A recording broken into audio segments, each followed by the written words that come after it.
تو ہمیں گفٹ دے رہا ہے دعا کا یا جرمانہ لگا رہا ہے, کیا کر رہا ہے؟ سمجھ میں آنے والی بات ہے؟ کوئی سمجھ میں آنے والی بات؟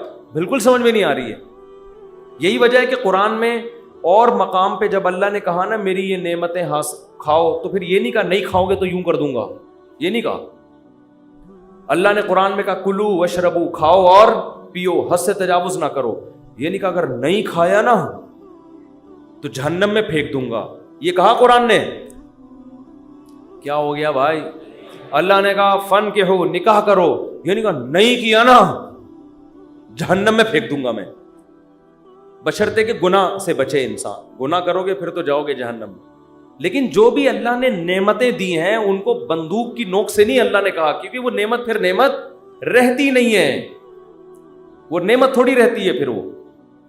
لیکن یہاں اللہ کیا کہہ رہے ہیں؟ مجھ سے مانگو میں تمہیں دوں گا. ہم خوش ہو گئے, زبردست, اللہ کی طرف سے انعام مل گیا, ٹھیک ہے جب سہولت سے ٹائم ملے گا تو مانگ لیں گے, موڈ ہوگا.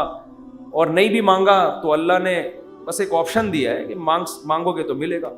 لیکن اللہ نے کیا کیا, انداز دیکھو, کہا کہ اگر نہیں مانگا تو جہنم میں ذلیل کر کے داخل کر دوں گا. سوال پیدا ہوتا ہے اللہ یہ تو گفٹ دے رہا ہے یا ہمیں ڈرا رہا ہے, آزمائش میں ڈال رہا ہے؟ اللہ کہتے ہیں گفٹ بھی دے رہا ہوں لیکن یہ بہت بڑی آزمائش بھی ہے. کیونکہ اگر کوئی بہت بڑا سیٹ آپ کو ایک خالی چیک دے اور کہے اس پہ پیسے لکھو اور سائن کر دو, اور آپ اس چیک کو اٹھا کے اس کے سامنے ڈسٹ بن میں ڈال دو, اس کا مطلب آپ کا یہ نہیں ہے کہ آپ کو پیسوں کی ضرورت نہیں ہے, آپ کا سیٹھ کے بارے میں خیال ہے کہ اس نے جھوٹا چیک دیا ہے, یہ جھوٹ بول رہا ہے, ورنہ کبھی آپ اس کو ڈسٹ بن میں اٹھا کے نہیں پھینکتے. میں کھانے کو روٹی نہیں ہے, ایک سیٹھ نے آ کے آپ کو ایک سونے کی ڈلی پکڑا دی, کہا لے موج کر, یہ کروڑوں روپے کی ہے, آپ نے اٹھا کے اس کو آپ نے کہا آپ نے اچھی آفر کی مجھے, بہت اچھا تحفہ ہے, بہت خوشی ہوئی, اب آپ جا سکتے ہیں. بیگم سے کہا اس کو کچرے میں پھینک دو. سیٹھ کو پتا چلے گا نا تو وہ کہے گا بیٹا تو اتنا بڑا سیٹھ تو ہے نہیں کہ تجھے اس کی ضرورت نہ ہو, یہ تو میں جانتا ہوں, کھانے کو تیرے پاس روٹی نہیں ہے, یہ جو تو نے اس کو ڈسٹ بن میں پھینکا ہے نا یہ اس کی علامت ہے تو مجھے جھوٹا سمجھتا ہے کہ میں نے تجھے جو سونے کی ڈلی دی ہے وہ سونے کی نہیں ہے, اس پہ سونے کا پانی چڑھا ہوا ہے. تو یہ کس کے جھوٹ بولنے, یہ اصل میں تو میرے اوپر الزام لگا رہا ہے. اللہ کہتے ہیں مانگو. اللہ کو پتہ ہے کہ ہم سب محتاج ہیں, ہمارے درجنوں مسائل ہیں, ایسا دنیا میں کوئی نہیں ہے جس کے سارے مسئلے حل ہو گئے. مسئلہ حل ہوتا ہے تو 20 مسئلے پیدا کر کے حل ہوتا ہے وہ. اب دیکھو کتنے مسائل ہیں, کسی کوئی بے روزگار ہے, پیسے نہیں ہیں, پیسے آ گئے تو خطرات بڑھ گئے, ڈکیتی کا خطرہ, پیسے آ گئے تو 10 مسائل کھڑے ہو گئے, اور کوئی مسئلہ کھڑا ہو گیا, گردے کا مسئلہ ٹھیک ہوا, ہارٹ کا پیشنٹ بن گیا, اور 20 قسم کے مسائل ہیں نا. سب کچھ ٹھیک ہے تو پھر بھی سکون نہیں ہے زندگی میں, نیند نہیں آ رہی, نیند کی گولیاں کھا کے سو رہے ہیں. دنیا میں ٹینشن لیس آدمی کوئی بھی نہیں ہے. اب اللہ نے کہا مانگو. اب ہمیں اللہ نے بلینک چیک دے دیا ہے کہ جو لکھو گے میں دے دوں گا تمہیں. آپ نے اللہ کی اس آپشن کو, اللہ کی اس نعمت کو اٹھا کے ڈسٹ بن میں پھینک دیا. آپ ہر ایک کے در پہ جا کے اپنی حاجتیں بیان کرتے ہو, کبھی تھانے میں پہنچے ہوئے ہوتے ہو, کبھی ڈی سی آفس پہنچے ہوئے ہوتے ہو, کبھی ڈی ایس پی کے پاس پہنچے ہوئے ہوتے ہو, کبھی وزیر اعظم سے رابطے کی کوشش میں, کبھی مسجد کے امام سے آ کے کہہ رہے ہوتے چڑیل آ گئی ہے, کوئی دم درود کر کے اس کو بھگا دو گھر سے. 10 قسم کے. لیکن اللہ کا دروازہ کھٹکھٹانے کے لیے تیار نہیں ہو تو یہ اس کی علامت نہیں ہے کہ آپ کے مسائل حل ہو گئے, یہ اس کی علامت ہے کہ آپ نے اللہ کی آفر کو ہلکا سمجھا ہے, اللہ کو معاذ اللہ آپ نے جھوٹا سمجھا ہے, اللہ کو معاذ اللہ آپ نے اس کے بیان کو سیاسی بیان سمجھا ہے. لیکن جو ایمان والے لوگ ہیں وہ اللہ کی اس آفر سے فائدہ اٹھاتے ہیں. کتابوں میں لکھا ہے کہ یعقوب علیہ السلام کے بیٹے جب ان سے بچھڑے تھے اتنی اللہ سے دعائیں مانگی کہ ان کے گھٹنے سجدے میں گر گر کے دعائیں مانگ مانگ کے ان کے گھٹنوں اور بازوؤں پہ نشان پڑ گئے تھے. وہ انبیاء بہت دعائیں مانگتے ہیں, ہر بات میں دعا, ہر بات میں دعا. قرآن کہتا ہے مجاہدین جو میدان جنگ میں لڑائی کے لیے اترتے ہیں وہ کیا دعا مانگتے تھے؟ ربنا افرغ علینا صبرا وثبت اقدامنا، اے اللہ ہمارے اوپر صبر کو انڈیل دے، ہمارے قدموں کو مضبوطی سے جما دے اور ہمیں ان دشمنوں پر فتح دے۔ تمام اسباب وسائل کے ساتھ اترے مگر دعائیں کس سے مانگ رہے ہیں؟ اللہ سے۔ بدر میں دیکھو اللہ نے ہمارے نبی سے وعدہ کیا تھا مدد کروں گا، لیکن صحابہ کہتے ہیں نبی پوری رات مصلے پہ سردے میں روتے رہے ہیں، اللہ سے مدد کی دعائیں مانگتے رہے ہیں، حالانکہ اللہ نے تو مدد کا وعدہ کیا ہے، پھر بھی مانگ رہے ہیں اے اللہ اگر یہ 313 شہید ہو گئے تو تیری دنیا میں عبادت کرنے والا کوئی بھی نہیں ہوگا۔ اللہ کو واسطے بھی دے رہے ہیں۔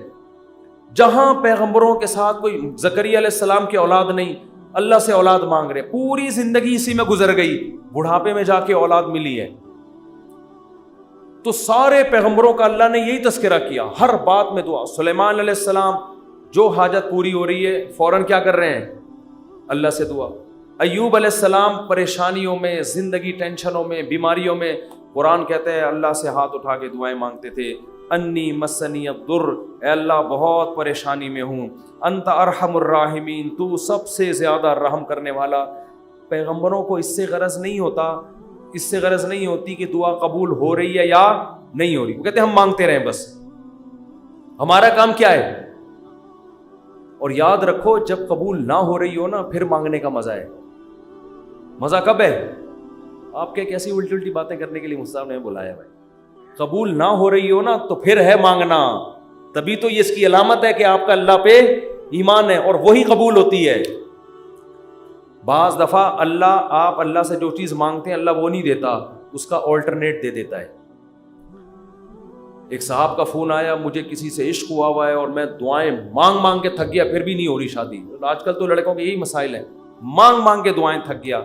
تو آپ کہتے ہیں دعائیں قبول ہوتی ہیں، میں تو پھر اس پہ اور تڑکا لگا دیتا ہوں۔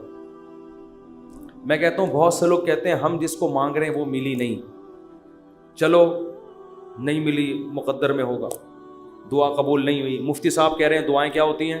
قبول، لیکن اس کی کہیں اور شادی کی خبر ہمیں مل رہی ہے۔ تو اللہ اگر دعا قبول نہیں کرتا تو کم از کم ایسا تو نہ کرے نا کہ اس کی کہیں شادی ہو رہی ہے اور ہمیں اطلاع مل رہی ہے، خوشی خوشی لوگ بتا رہے ہیں تمہیں پتہ ہے اس کی شادی ہو گئی، چلو یہاں تک بھی بات سمجھ میں آتی ہے۔ اس کے بچہ ہوا ہمیں اطلاع دی جا رہی ہے، ارے تمہیں خوشخبری سنا ہے وسیم بھائی، کوئی وسیم بیٹھے ہو تو معذرت، تمہیں پتہ ہے وہ جو تمہاری کلاس فیلو تھی اس کی ایک جگہ شادی ہو گئی تھی، اس کے ماشاءاللہ آج بیٹا پیدا ہوا ہے۔ اور انسان تبتا یار ہم نے تو لیلۃ القدر میں دعائیں مانگی تھی ہمیں مل جائے، اور ادھر بھی چلے بھی وہاں گئی اور اس کے بچہ بھی پیدا ہو گیا۔ اور تباہی اس وقت آتی ہے جب وہ بچہ سمجھدار ہو کے آپ کو ماموں کہنا شروع کر دے۔ حقیقت جب آپ ان کے گھر جائیں ملنے کے لیے اور وہ آپ کی پرانی گرل فرینڈ بچے کو تعارف کروا رہی ہے، تمہارے ماموں لگتے ہیں یہ رشتے میں، حقیقی تو نہیں ہے لیکن رشتے میں کیا لگتے ہیں؟ ماموں۔ تو آپ کہو گے یار یہ دعائیں قبول ہو رہی ہیں یا کیا ہو رہا ہے؟ تو اس طرح بھی ہوتی ہیں۔ تو ایسے لوگوں کو میں کہتا ہوں کہ جو یہ مایوس ہوتے ہیں نا یہ قبول تو نہیں ہو رہی، او بھائی تو دنیا میں ایک ہی عورت پیدا ہوئی ہے کیا؟ اللہ کے علم میں یہ بات تھی کہ وہ تیرے لیے نقصان دہ تھی، ہر چیز تمہارے لیے نہیں ہے۔ قرآن کیا کہتا ہے؟ آسان تکرہوا شیئا، بہت سی چیزوں کو تم پسند نہیں کرتے لیکن اللہ نے اس میں خیر رکھی ہوتی ہے، بہت سی چیزوں کو تم پسند کرتے ہو اللہ نے اس میں تمہارے لیے خیر نہیں رکھی ہوتی۔ واللہ یعلم، اللہ کہتے ہیں مجھے پتہ ہے، وانتم لا تعلمون، تم جاہل ہو، تم نہیں جانتے۔ اللہ سے آگے نکلنے کی کوشش مت کرو۔ سورہ کہف میں واقعہ نہیں ہے کیا کہ حضرت خضر علیہ السلام نے ایک نوجوان بچے کو قتل کر دیا تھا۔ موسیٰ علیہ السلام نے پوچھا کیوں مارا، ان میں ماں باپ کا کیا قصور تھا؟ فرمایا یہ بچہ بڑا ہو کر ماں باپ کا باغی بنتا، اس لیے اللہ نے اٹھا لیا اس کو، اور نیک والدین تھے اللہ ان کو دوسری اولاد دے گا۔ اب وہ والدین تو رو رہے ہوں گے ہائے ہمارا بچہ اللہ نے چھین لیا ہم سے۔ بھائی اللہ کے علم میں یہ بات ہے کہ اس کے کا نعم البدل اللہ تمہیں عطا کرے گا، اور وہ ایسا ہوگا جو تمہاری خدمت کرے گا۔ تو ہمیں نہیں پتا، کچھوں کے اولاد نہیں ہوتی وہ پریشان ہے ہو کیوں نہیں رہی، اسی میں خیر ہے۔ کیا بھروسہ کوئی اولاد ہو اور وہ آپ ہی کا سر بجانا شروع کر دے۔ وہ آپ جو جیسا چل رہا ہے اللہ سے اچھی امید رکھو، اے اللہ میرے ساتھ یہی ٹھیک ہے، سر پہ بال اگائیں ٹھیک ہیں، نہیں، یوں بولا کرو مجھ پہ ٹنڈ سوٹ کرتی